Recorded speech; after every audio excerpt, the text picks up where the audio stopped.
All right. Let's go. Well, first off, thank you all for joining today. This is the Hospitality Mastermind, a webinar series.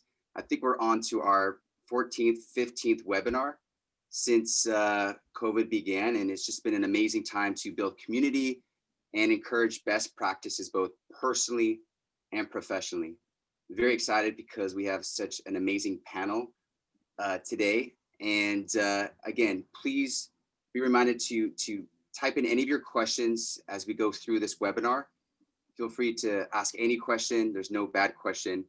And again, thank you all for joining. We really do appreciate you. You're going to have an amazing topic today on maximize revenue stream. So Jen, I'm going to give it to you from the introductions, and we'll just get close to getting started. Go ahead, Jen. Sounds good. All right. I'm introducing our panelists. We've got Darrah. Will, why don't you say Hey guys. Hi everybody. How you doing? My name is Darrah. I work at Amadeus currently, about 12 and a half years at the company, and I oversee reservations, CRM solutions, and soon to take over our business intelligence solutions, media, and property management systems. And I've got a lot of experience in also building passive income, which I look forward to sharing with you guys today. Awesome. Thanks, Will. We've got Jillian Mariutti. Hi, all. Thank you so much for having me today. I currently work as a director on JLL's capital markets team, where I work closely with hospitality owners and developers and helping them structure their debt and equity and their financing needs. This is new venture for me, so I'll be happy to talk about the career pivots I've had. But for most of my career, I worked on the interest rate derivatives desk at Wells Fargo, covering derivatives coverage for hospitality finance clients. So I've been working very closely in the hotel sector for some time now with owners and developers in various capacities. Awesome. Thanks, Jillian. And then we've got Rob Dellibovi. Say hi, Rob. Hi, everyone. You said it right. Amazing. I have the most difficult name to say, as always. Yeah, I'm 20 years in hospitality, guys. I own a couple of companies in the space now. I own a consulting company. I own a travel agency / concierge company, and I invest in a number of hospitality projects. I consider myself, which I'm pretty sure this is part of the reason I'm here, kind of the king of pivots. I've made many, many, many pivots, and side hustle is a big part of kind of how I've lived. And when I see people, the first thing they say to me is often, what do you have going on now, side hustle wise, for good or for bad, by the way. But so it's a really fun topic for me to talk about, an appropriate topic for what I'm doing. So glad to be here. Good to see everyone. Awesome. Thanks, Rob. Sure. All right, here we go. Rob, let's start with you. So, yeah, you messaged on LinkedIn all about that side hustle, right? And pivot. So just to open up, what pivots have you incorporated in your career that has brought value and also new revenue opportunities? Because just hearing about who you are, your past career, I'd just love to share a little more about those pivots in your life. Yeah, I've always had trouble sitting still. I've always had trouble sitting at a company at a desk, excuse me, and having that be the only thing I do. And I get, like, when I was an assistant, when I was a coordinator, when I was low level, call this 2002, 2003. I was an assistant. I just didn't have a lot of work to do all day, and I made X amount of money. And I always said to myself, I can do another job right now and make more money. And really, the biggest pivot for me is I was a hotel sales manager at the Soho Grand Hotel in 2009. And I was in charge of entertainment accounts. I was in charge of dealing with all the entertainment travel agents and famous people and celebrities and bands and attracting people from all of those worlds. And when I would greet these people at the door, they would all kind of say things to me like, "Hey, you're a man about town. Where do I go eat tonight? Or I'm going to Nashville next week. Where should I stay? Or what's your favorite thing to do in Miami? Or do you know a shady person who does the following shady things?" Right? And I said to myself, great. I was helping with all of these things, which was part of my job as a sales manager, to accommodate the clients. And then about a year later, I was spending more time doing these things than I was my actual job. And I said, why am I not making money on this? I kind of went to my dad, who said, if you're good at something, don't do it for free. And I put a company together, and I just started charging for all these things as a sales manager at the Soho Grand Hotel. So when someone said, you know, what restaurant do I eat at tonight? And I would say something like whatever the Carbone equivalent at the time was. And they said, can you get me in? I'd say, sure, that's going to be $100. And I just developed this side stream of revenue for myself. And it turned into what today is a very large and profitable concierge company. And that's my big pivot. And then that allowed me and made me realize that I should be pivoting more. And I think the most important thing is confidence. I think the most important thing in business is confidence. I think it's more important than money or even talent. I think people with confidence create new situations for themselves and new revenue streams. Rob, that's amazing. It's so cool to see your career and just how you've developed and grown. And now you're pretty much have launched your new business that is taken off. So keep it up. That's amazing. Thanks. Jillian, I'm going to go to you. When we first met, you had this vision board and you pretty much manifested all these things and are putting it into practice. So can you just expand on what those pivots have looked like for you, both personally and professionally? Sure. So I'll walk through my background and share that story a bit. And that's so great, Chris, that you remember that vision board. So originally I'm a Philly girl, born and raised in Philly, South Philadelphia, Italian background. My parents didn't go to college. And, but I definitely had a knack for numbers, and they made it a point to send me to a great private high school. From there, I was able to get into University of Penn. I majored in math. But like I said, I come from a pretty humble background where I couldn't go to my parents or really any family friends that knew much about the worlds of commercial real estate or Wall Street. So I was fortunate enough to be at Penn, where they had on-campus recruiting. And I knew two things about myself. I knew I liked numbers, and I knew I liked people.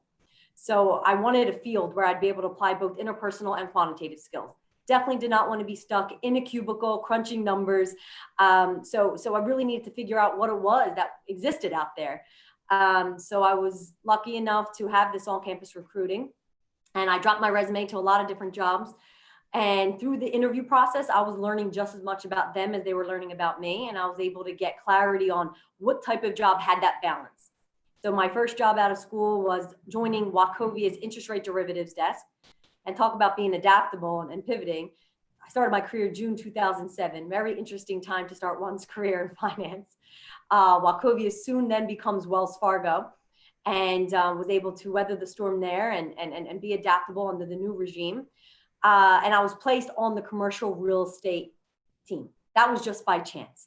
So here I am doing interest rate derivatives for commercial real estate owners and developers. And then I did that for 10 years. And through my time there, I was able to gain coverage of the hospitality finance group, which is why, Chris, you and I have known each other for years, because I was going to the Alice conferences and all those related hospitality conferences. So now here I am 10 years into derivatives, really growing passion about the coverage territory that I have, because with my bonuses, I started buying up properties myself in Philadelphia with my twin brother. So I realize, to Rob's point, you have to pay attention to what makes you tick and what you are gravitating towards. I got more interested in what my clients were up to. I wanted to know more about real estate, the valuation, and get closer to the asset. And so that's when I decided to make a pivot. I knew I wasn't happy doing derivatives. LIBOR was low for so long. I won't bore you guys on the details, but it just stopped getting exciting. It was interest rate cap after cap, and it just wasn't fun and challenging anymore. So I knew at that point I wanted to pivot, but I didn't know what to pivot to. Once again, going back to the roots, I knew I wanted to be in something to apply people and quantitative skills, and leverage the fact that I built this really great Rolodex over the past 10 years with these owners and developers. So my pivot and move was from derivatives to doing debt and equity. For me, I felt like this was a great way to leverage the relationships I had made, and for me to get closer to understanding the asset. So that pivot wasn't just going to happen. I leveraged my mentors that I had and picked their brain. I feel like sometimes people who have decades of experience over you have really great insight, just knowing you on what it is you'll excel at and what it is could make you happy. And I was listening to them and they were giving me advice. I don't see you doing this. I see you actually thriving in this field. And I would take some good notes and listen to these words of advice and wisdom. And then they would make introductions for me. They would say, you should meet with so-and-so. And I took every opportunity to sit down and have coffee with anyone that these mentors was suggesting. And it was through that process, I was learning about what the opportunities were that existed. They were learning about me. And then I figured out that next chapter. And then along the way, as Chris alluded to, I was journaling and getting clear on what it was that I wanted for myself. And even though the middle piece was fuzzy, I knew in the end, like I still am nowhere near where I want to be. This is an ongoing process, but I kind of have these big goals and I'm not exactly sure on how to get from A to B, but that's kind of the fun. You're figuring it out. But once you're clear on the end game, the universe tends to move in mysterious ways where it can definitely help open doors for you. So that's how my pivots have impacted me and what I've been experiencing. But like I said, I'm just at the beginning. I'm just scratching the surface of what's yet to come, and it's been fun. And it's so cool that your drive, your tenacity, your focus in moving forward has seen these results. And as Jillian mentioned, mentorship, right? She really took on the people who can give her perspective and see things differently, but also take what she knows and move it forward. So Jillian, that's amazing. Will, let's go to you. Man, you've been in this business of technology for a while and you've utilized your resources and actually put them into other investment opportunities. Can you share how you've used that and pivot to create revenue streams for yourself as well? Yeah, sure. Happy to. So I went to school at University of Delaware, hotel restaurant management major. And I graduated #1 from my class. And I thought graduating from hotel school, everybody would want you in the industry. And then you quickly realize nobody wants you and you're at the bottom of the totem pole. And you start to realize sort of the structure around the hospitality industry. At least this was maybe 15 years ago. And when you graduate, you go into like all these management training programs with Marriott or Hilton or Hyatt. You go to those conferences and they try to put you in a box. And I remember going to one of Marriott's and I met this guy and he was in this thing called revenue management. And nobody knew what revenue management was. It was this new thing that the brands were doing and they used to operate in clusters. And, you know, it's just this new thing. And I really like hit it off with this guy and I was like, yes, this is exactly what I want to do. And he goes, that's awesome. You can't get in the program. I was like, what do you mean I can't get in the program? He's like, Marriott won't let you in the program. You got to work in like housekeeping or front desk for 3 to 5 years. And I was like, nah, I'm not going to do that. So I shifted and pivoted into the independent hotel world, in which I really sought out a leadership team with a general manager, director of operations, front of house manager, director of revenue management, who were really smart people that I could learn from, you know, starting out in my industry. And I knew I liked math and pricing hotels and elasticity of supply and demand. I did really well in economics. And I just sat with the revenue manager and I like watched him sort of put the property management system and the central reservation system together. How does the website go with digital marketing? How does GDS advertising campaigns leverage BI insights and data? And I started to see how all of these technology solutions started to come together. And so that was about the first 2 years of my career. I was also positioned with a really great general manager, but as Rob said, you're plagued with like making no money in the industry as you first start out. And so that's when I first started saying to myself, well, gosh, if I got hired at $40,000 a year and this is all that I'll ever be worth, how do I change my outcome of making more money without going back to my boss and saying, can I get 10 more grand per year? Can I make 15,000? Like if you could never change your outcome with your current job, what are you going to do about it? And so then I started at the Hotel DuPont, which is right down the street from the University of Delaware. I remembered all the rent checks that I wrote to my landlord. And I was like, man, that guy just stopped by. I cut his lawn. I lived in his house and we just kept on giving him $500 per bedroom per month. And I was like, this is like mailbox money for this guy. And I need to be on the opposite end of collecting that mailbox money. And so I did 3 years at the Hotel DuPont. And then I said to myself, well, gosh, all of these technology solutions that I am putting together, TravelClick owned 80% of those technology solutions. And I bet them being a data first BI organization and incorporating that BI data into other technology applications, I could go work for them and then go train and teach hotels how to maximize making money and profitability through these solutions. And because I just did it myself for the last 3 years. While doing that, I then bought my first rental property at University of Delaware. I turned the garage into a master bedroom walk-in closet, and I put a for rent sign out front, and I got 35 phone calls in 7 days. And my mortgage was like $1,500, and I rented it out for $2,200. And so the extra $700 times 12 months equals, I don't know, $9,000 extra per year. So instead of making 40, I now made $49,000 a year. And I didn't tell my boss I wanted to make any more money. I just added $9,000 more to my income. And so then I just said, well, gosh, if I just keep on doing another 10 grand and add on another property with another 10 grand, then boy, I could really start building not only my own business and my own portfolio of properties, but as I grow in my knowledge and understanding within TravelClick and get promoted and things like that, and they do give me a $10,000 raise or a $20,000 raise, now you're really starting to come into some money.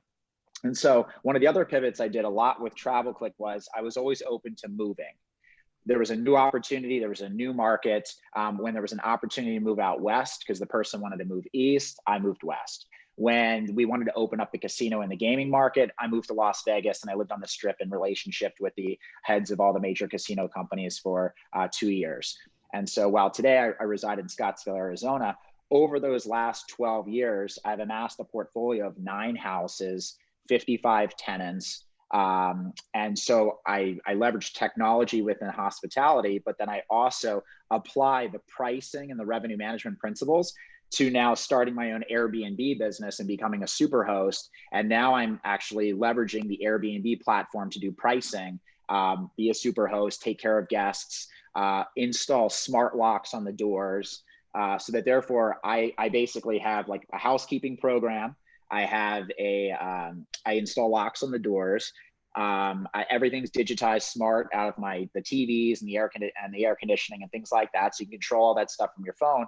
And so basically I've been able to figure out how to create sort of a freedom business where I could be remote or operate anywhere I want in the world. And I could have people checking in, and it's fun. Sometimes you wake up in the morning and it's like, oh, you just booked $1,300 in revenue for the next 4 nights over these dates. My buddy just actually moved to Tulum, Mexico. And he said, hey, Will, I know you don't do like property management, but like you're really good at doing your own stuff. Would you mind just like adding in my property? And like, what would you take in terms of a commission? And I was like, I don't know. I'll probably take what Expedia or Booking.com has. 15%. Sound good to you? He's like, yeah. My other buddy, he wanted 20%, but if you said 15%, I'll go with you.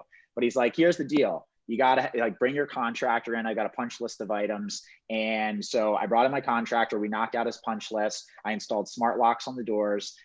He tried to order a bed from Wayfair. It's back ordered. So I had to quickly run to a mattress store this week and order a mattress, install that. I've got Amazon, which again, if you're on Prime, in 24 hours, like if somebody like messes up your sheets or in 24 hours, you got a brand new pair of sheets. Like Amazon's beautiful in terms of this business. And so all the sheets are arriving on Friday. My housekeeper and I will go over there. We'll make all the beds. I'm not above any of this. And I got my first booking coming in $1,300 for 6 nights. And so the moment I put his property on Airbnb, I leverage the images. I take the pictures, I write the content, I do the descriptions. I booked $13,000 in 4 days, and I'm making 15% of $13,000, which is like $1,700. And it's not my asset, not my property. You know, if they mess it up, I mean, I'll fix it and stuff like that. But then I started thinking to myself, boy, that's just like a quick $1,600. So that's how I started to kind of leverage my hospitality technology background with TravelClick into buying my own real estate. And I do things like long-term rentals as well as Airbnb and short-term rentals. And then now I'm sort of, I guess, morphing sort of into property management because there's people that need help from hospitality people in this industry, and you can make 15 to 20% there. And then I've also started to look at also like pre-IPO companies. Like I'm an investor in Airbnb, Palantir Technologies, things like that are big data companies that are movers and shakers within industries that I could get into before the market. So those are some of the things I'm into. Wow.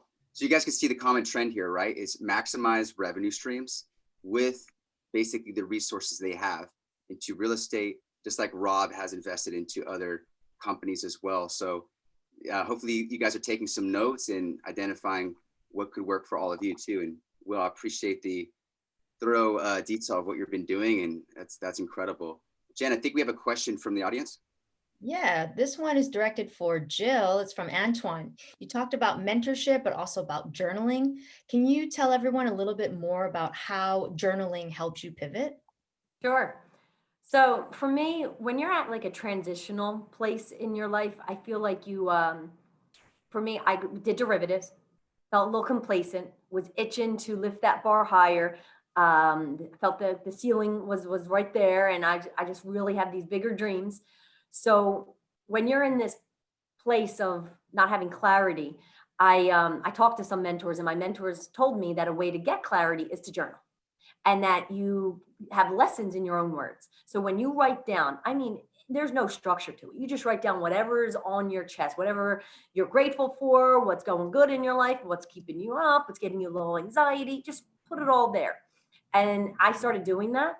But what was really helpful was when I would look back at previous entries, and it's eerie how some things are just like spot on, like, wow, I actually said I wanted this by this time, and now here it is. Or two, it's so funny, I was stressed about that because 2 months later, it's something that's not even on my mind. So that gives you comfort in knowing that whatever is keeping you up today, probably 2 months from now won't really be a matter. So it just really, for me, gave me lessons in my own words. And it was an outlet for me to get clear on what it is that I wanted, because I think the first way, you can manifest, like we talked about, or just putting energy out there, is just really getting clear on what it is you want, getting clear on your goals, and knowing the steps necessary to take in order to achieve those goals. Journaling was a method for me to get that type of clarity. That's awesome.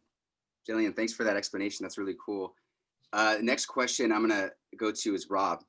Rob, you've been in the hospitality industry for such a long time, worked with several hotels, now running your own business.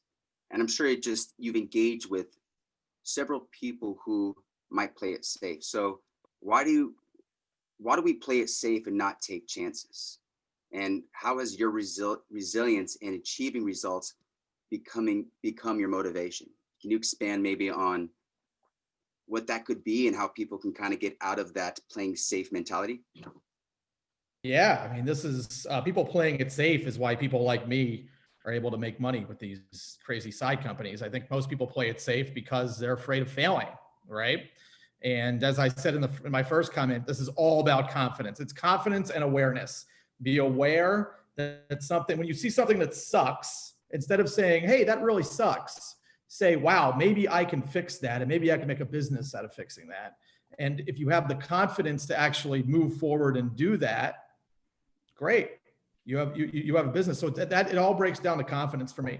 For example, I advise on hotels. Right now, I am consulting for, I hate the word consulting, but I'm consulting for probably 30 hotels right now, right? And I've noticed that the public relations companies and the social media companies that we've hired at a number of these hotels, let's say 80% of them, are not great. They're taking checks from us, and they are not providing a lot of public relations or social media help.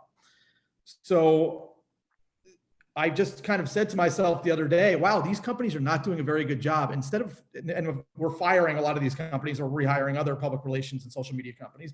But now I'm saying to myself, wow, maybe I should hire a social media pro and a public relations pro as part of my company and add this as a service that I provide these hotels that I'm consulting for.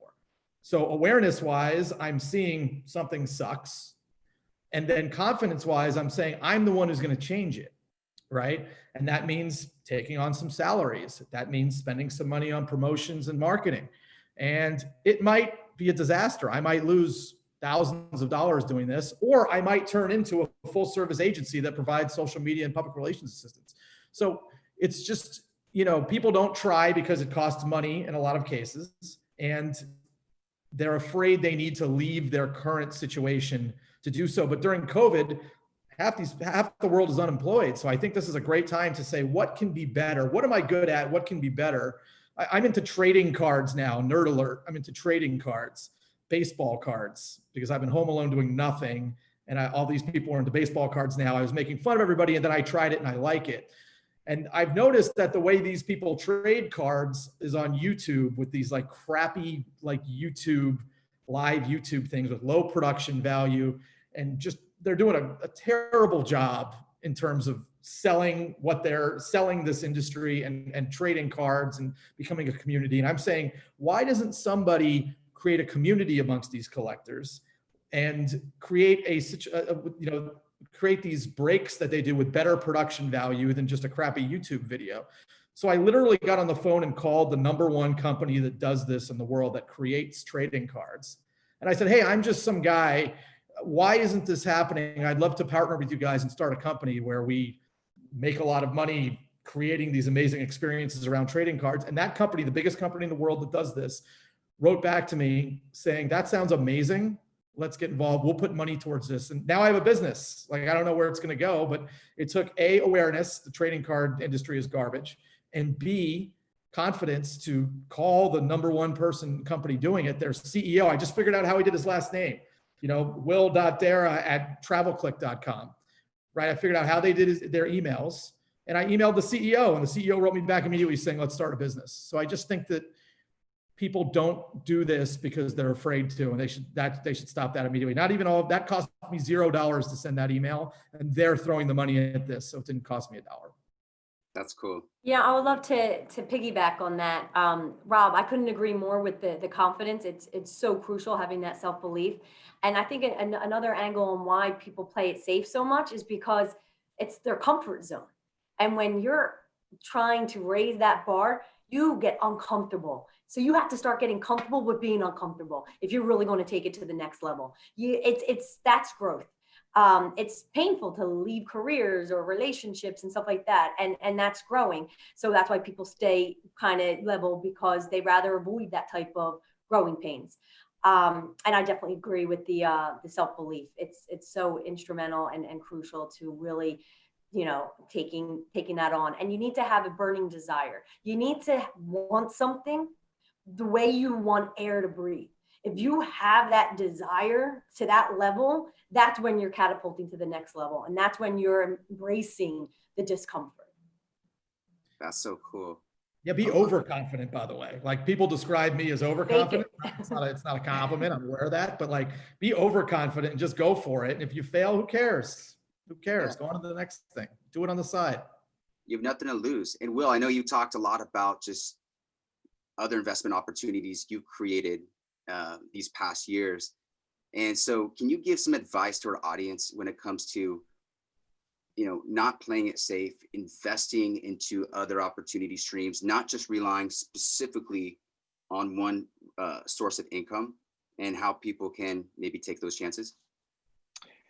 Yeah, I mean, I agree with what everybody's saying. When you're comfortable, you get a little bit complacent, right? And so I think at the end of the day, you kind of start with your own why. And I actually have a book I would highly recommend everybody gets it. Simon Sinek, Start With Why. I don't know if anybody's read it. First page even says, what are you fulfilled by and what are you passionate in? And you may be working at a job right now and then kind of falling out of love with it and saying, I'm not really fulfilled, or I'm not really passionate about what I do anymore.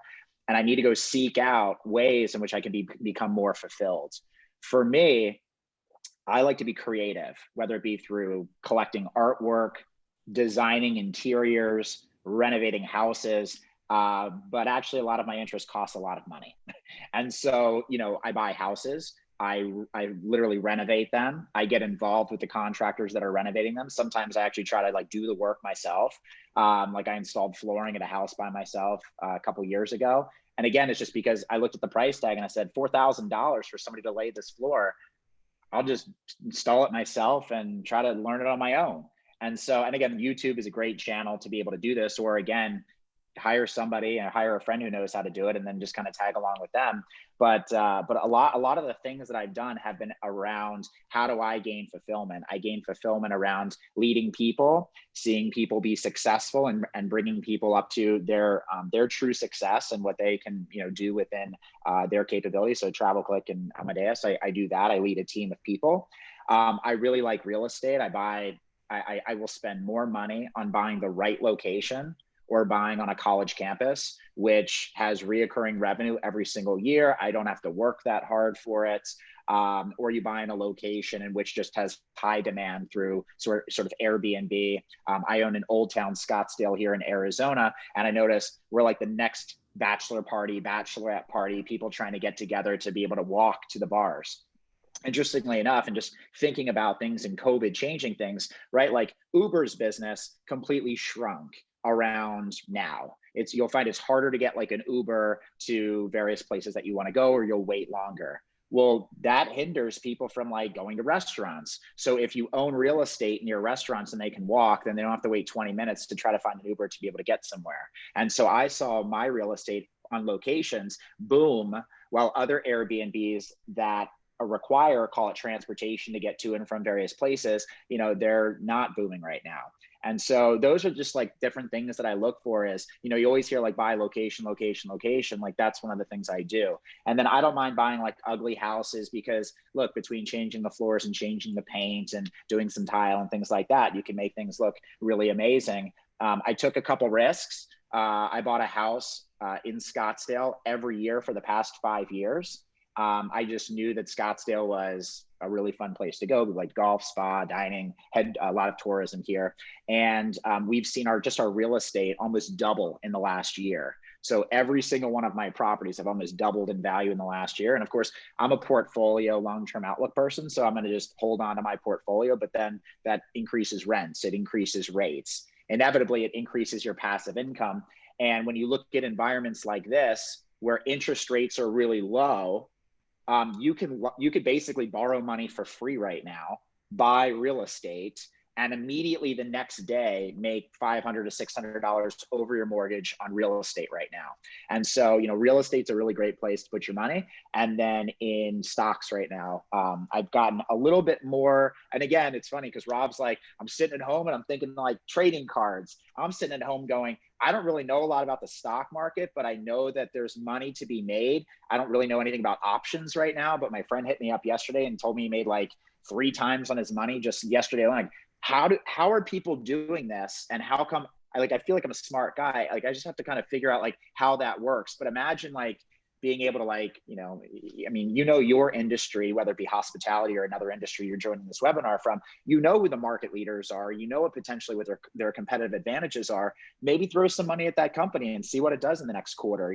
We know that like gaming's big right now, like Nintendo, Electronic Arts, like all their stocks are going to be up after Christmas because everybody's going and buying PS5s and gaming companies right now. So like, you just start to look at trends and how people are starting to invest their money. And that's what I try to get ahead of. How do I get ahead of the trend? How do I put my money directly positioned at the crosshairs in which the industry is going to basically ride right into my investments? Wow, that's awesome.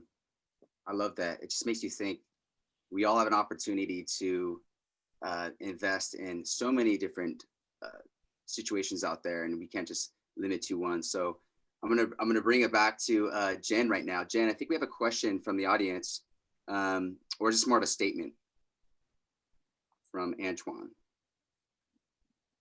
Nope, we're good. We're good. Okay. Well, guys, let's go right to Rob. I'm gonna go back to you. There's so much change happening due to COVID. People are staying in the hospitality industry. Some might be shifting out into other industries. But what would be your advice or not just your advice, but what are some ways, or better yet, what is your biggest challenge and also greatest reward in leading and running your own business? Because a lot of people, I think, are looking to create that pivot and start something fresh. So what's your advice to say, hey, there are going to be challenges, but there's great reward to taking that next step? Yeah, so the biggest challenge is obviously the earth-crushing pandemic, which has completely buried our industry on a historic level. But right when that happened, basically I had a company up until March 13th that had a ton of employees, made a lot of money, and was living large. And 7 days later, I was on unemployment, laid off all my employees in March. So that was like, I was literally like one of those douchebags in nightclubs, like when I'm going like that. I was literally one of those people that nobody likes. And then 1 week later, I was sitting around on the phone laying off all my employees and having all my accounts cancel and having hotel consulting jobs, hotels saying, sorry, we got to cancel your contract. Travel, all my clients, all the big tours I book, all the celebrities and everybody calling me and saying, we're canceling our trip. And my futures, my kind of forecasts went from making a lot of money to zero, not even a little money, zero, right? So I spent March and April feeling sorry for myself, kind of moping around, a lot of moping in March and April. And then in May and June, I kind of saw that whole Warren Buffett line, when people are scared, be greedy. When people are greedy, be scared. And I said, hey, I have to kind of get it together and rebuild this company. I believe the worst of COVID is behind us. And I think that obviously we have 2 working vaccines for the vaxxers on the call. We have 2 great working vaccines coming, which I'm excited about. And so I think that like soul crushing business is dead time is over. So I think it's a really good time to pivot and figure out really what you want to do. It's a great time to start your own company. I always recommend people create a sole proprietorship and get a bank account to match it. Just so you have it. Even if you have no business plan, create the structure to get paid. Sole proprietorships are free to create. A bank account is generally free to create. And then incorporate yourself, basically. Create a company so when you figure out what you want to do, or if you decide you want to be some kind of consultant, you get paid right away. And I think that moving forward, there's going to be a lot of opportunity within hospitality. And the most rewarding thing for me for having my own business is closing a new account. When someone calls me and says, let's do this, whether it's a hotel, whether it's a travel account, whatever it is, when they say, let's move forward, it feels very good to me as a crazy salesperson to just finish the sales process. I met the person, I pitched the person, I entertained the person, I stayed in touch with the person for 1.5 years. The person then called me and said, hey, let's work together. Let's work together. So I think that's definitely the biggest, the most rewarding part. And then obviously the checks and the disposable income is exciting as well, right? On the other side, as far as the challenges go, it's going to be a slow start, anything you create now or anything you start working on now. Obviously, we're still in the middle of this thing. Obviously, people are afraid to spend money, go out. A lot of people don't have money. So I would recommend that, I'd recommend that people just understand that the first 3 to 6 to 12 months of any kind of pivot or side hustle or new gig it's going to be slow, and then that's fine. At some crazy number, like 80% of businesses don't make money until their 3rd year. I don't quote me on that, but there's some high number like that, and you should expect to be one of them right now. 2020 is about survival. 2021 is about making money again. So I think it's a great time while people are home with not a whole lot to do. To kind of really brainstorm and try things. I like throwing as many things against the wall as possible. Throw 20 things against the wall and see what sticks. I often make sure I always have like 10 things going. And guess what? 70% of those things are always absolute flops that went nowhere. But the 30% of those things that work make me a lot of money, or I meet a lot of people, or it adds to my life in some way. So just the things you're afraid to really act on, just act. That's good. No, that's really cool. Jen, I think we got a question from the audience. Yeah, we've got Byron. He's asking all the panelists, is there something that you've added to your routine after seeing the risks that you've taken pay off to keep the momentum going? So Jill, why don't you answer this one?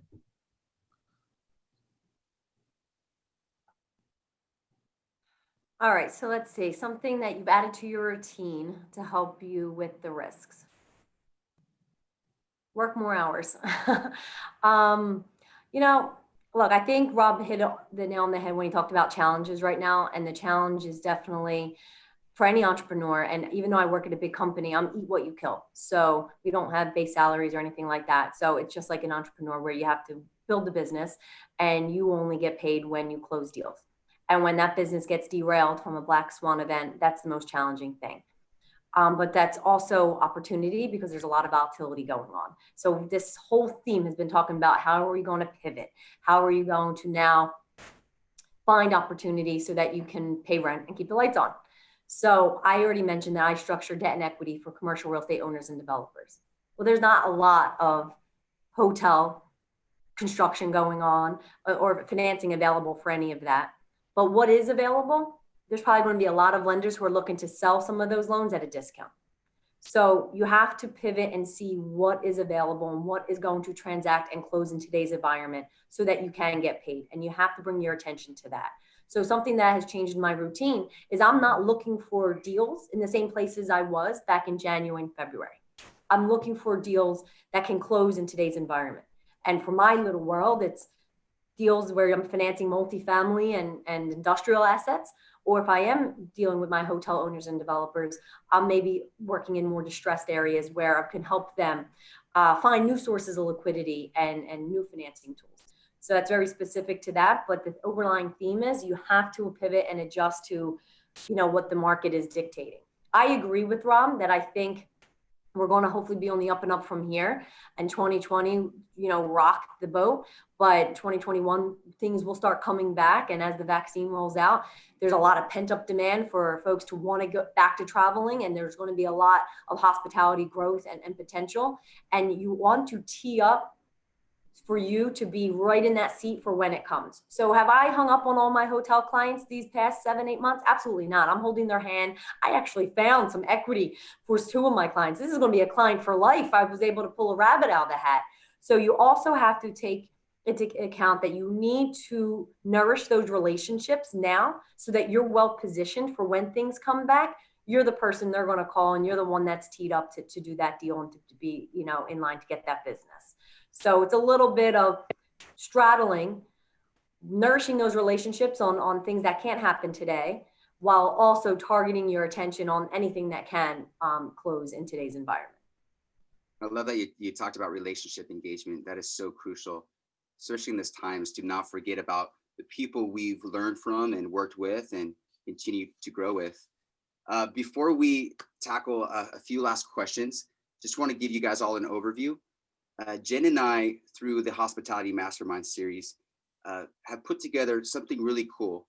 It's an actual mentorship resource to help hospitality professionals achieve maximum results. And we're going to be working closely with people like Steve Panetti, who's on this call from Kinton, of course, Carrie Flowers.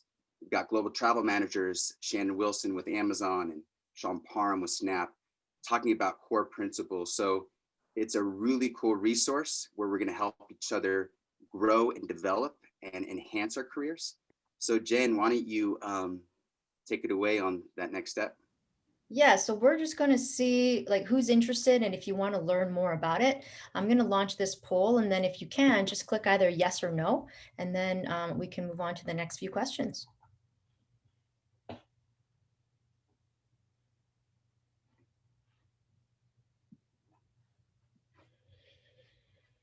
Hey, Chris, I was going to just throw in on the routine that I've changed.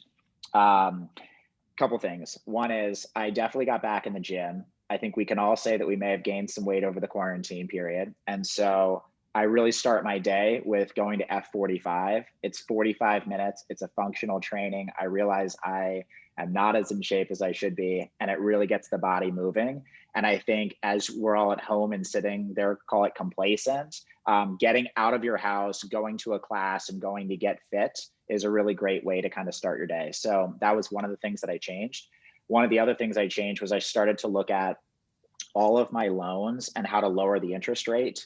So whether I'm doing debt consolidation, meaning paying off 2 of my houses with like a HELOC and taking higher interest rates and lowering them, there's ways that you can always look at your bills or look at your interest rates or things like that and lower your overall cost on a monthly basis. And then the other thing that I did was I looked at how do I automate my investments? And so recently, probably like just a couple of months ago, I just set up every single week, $100 goes into the S&P 500 on Monday. And so it just comes right out of my checking account, right into my S&P account every Monday. So it's $400 a month, whatever you can afford. And then just go to the S&P calculator of just investing like that over the next 30 years. And if you just did that, you'd have $1.2 million in your bank account. And so that's just like on the low level basis of just like set it and forget it and automating and not even thinking about your investments, just given the fact of like the S&P's returned 8 to 10% over the last XYZ amount of years. So how do you like automate your investments and just kind of like forget about the account, lose your password, get rid of it, And then, then you can figure out what you want to do with like the rest of what you want to do. But how do you automate and forget? How do you figure out your fitness, and how do you just lower your cost? And I'm always continually like looking at things and saying, okay, well, I just killed my cable provider and I went with AT&T Now. And AT&T Now is just a service. It's $50 a month, but you can have 2 households on it. So I split it between my 2 Airbnb properties. And so now they get like all the different programming for $25 a month. And I look at my parents and they're like, oh, we pay $85, $95 a month for, Verizon back in Philadelphia. And I'm like, no, guys, we got to go more like AT&T Now and like lower the fees. And so again, I would just like look at your different ways in which you spend money and just continue like over routine, whether you do it quarterly or every 6 months, just how do you lower your costs and consolidate a bit. Wow. So if you guys need a little consultation on extra revenue streams, go to Will, man. You've got some good stuff here. You keep on growing revenue and lowering costs. That's the game. There you go. No, that's so cool, Will. I appreciate that. And again, we're going to learn so much more. If you guys have any questions for any of our panelists that you haven't gotten to for this webinar, please, you can reach out directly. Jen, I think we do have a question from our audience. Is that correct? Yeah, we've got one from Carl. I'll direct this one to Rob. In your entrepreneurial efforts, what has been your biggest challenge or mistake? And what have you learned from it? Biggest mistake is not starting earlier. I worked for the man too long. I should have left my job that I enjoyed my job, but I could have been working for myself and creating this and building this just earlier on a larger scale. So I think that's probably my biggest mistake. That's not helpful to the question though. Challenge wise, my biggest challenge is always managing people, is always hiring a team and dealing with people. I'm super motivated. I'm super like, all right, let's get to work and let's all do this. But I have trouble understanding people who are not, I have someone who's late every day and they're like, the subway. I'm like, leave earlier, and like, I have trouble just managing people like that. But, that is, that's the worst part about having your own company, in my opinion, is just managing people and dealing with sick. I think 98% of all sick days are just not real. So just tell me you're not coming in tomorrow. It's cool. I don't need the fake voice in the morning with the fake coughing and everything. But starting earlier, and that's the kind of what I get out of this call. If I was a listener who was not an entrepreneur, I would be saying, okay, I've been having feelings like this, but I haven't done anything. And I think that I just learned about journaling from Jillian, and start journaling, start working on this thing immediately. It doesn't mean you have to leave your job and start today and be poor and have no money. But like if start building your business today with a goal of I'm gonna break from my job in 2 years, 1 year, 90 days, whatever it is, and just start on it immediately. I started all of this like officially in 2016, let's say, and if I would have started in 2012. This might be a gold chair I'm sitting in right now. It's just, I just wish I started earlier. So that's what I got there. That's cool. Thank you, Rob, for sharing. That's awesome. And hey, it's never too late, right? You've experienced so much in the past, and look where it's brought you now. So never too late. Kudos to you. Jillian, I'm going to refer this last question to you. And, what are how about this? What do you identify that brings significance and contribution to your growth and the growth of others? Right now, I feel we all need to change our perspective and not focusing on the negative. But how are you reminded of how well you have it and being of support to others as well? Sure. Well, I think you kind of already touched on it. What's really crucial to growth is definitely having your network and your mentors. You need those people to help give you advice, and expanding your network is the only way you're ever going to grow a business.